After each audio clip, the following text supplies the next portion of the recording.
2016 में यूपी में government schools में ऑर्डर है।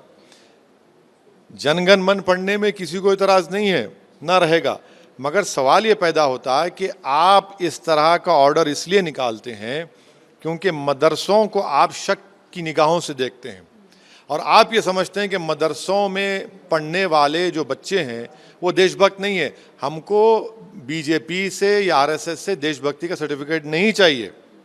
हम इन्हीं मदरसों से अंग्रेज़ों के खिलाफ जिहाद का फतवा दिया गया था।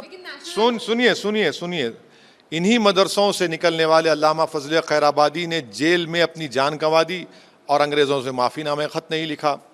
हुसैन अहमद मदनी, मौलाना महमूदुल हसन, ये तमाम लोग माल्टा की जेलों में रहे मगर इन्हीं मदरसों से पढ़ कर गए।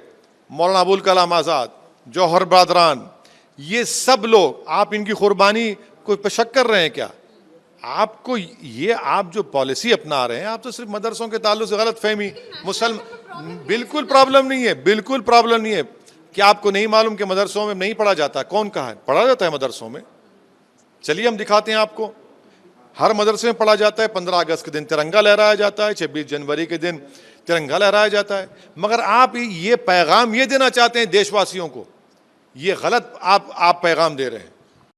हमारे साथ बातचीत करने के लिए हैं उत्तर प्रदेश के बेसिक शिक्षा मंत्री संदीप जी। संदीप जी, आप बेसिक शिक्षा मंत्री हैं। सरकार की तरफ से ये निर्णय किया गया, योगी आदित्यनाथ की तरफ से, कि अब मदरसों में भी राष्ट्रगान किया जाएगा, लेकिन उसका भी अब लोग विरोध कर रहे हैं। राष्ट्रगान तो गाना ही जाना चाहिए।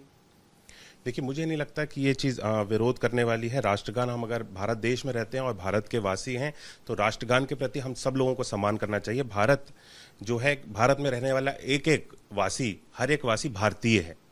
मजहब और जो भी चीज़ों में हम लोगों को बांटते हैं वो बाद में आती है। अगर हम भारत देश के वासी हैं, सबसे पहले हम भारतीय हैं, तो हम सब लोगों को इसकी रिस्पेक्ट करनी चाहिए। लेकिन ओवैसी जी कह रहे हैं कि योगी आदित्यनाथ जी, अब हमें उत्तर प्रदेश सरकार से सर्टिफिकेट लेना पड़ेगा क्या कि हम देशभक्ति है हमारे दिलों में? देखिए, इसमें सर्टिफिकेट की बात ही नहीं है। बिल्कुल, आप देश में रहते हैं तो आप देशभक्त हैं और भारत देश के नागरिक हैं, तो स्वयं आप देश के देशभक्त हैं। आप देश के हित के लिए काम करेंगे और सामाजिक फील्ड से भी जुड़े हुए हैं ओवैसी जी भी, तो स्वयं वे देशभक्त हैं, उनको सर्टिफिकेट लेने की आवश्यकता नहीं है। एक अंतिम सवाल जानना चाहता हूं, क्योंकि ज्ञानवापी वाला विषय, उसको लेकर भी ओवैसी ने कहा कि एक मस्जिद तो हमने छोड़ दी, अब दूसरी हम छोड़ नहीं सकते हैं, कोर्ट का निर्णय गलत है। यही ओवैसी कहते हैं कि कोर्ट जो निर्णय करेगा हम उसे मानेंगे, और अब जो कोर्ट निर्णय कर रहा है उस पर भी सवाल खड़े कर रहे हैं।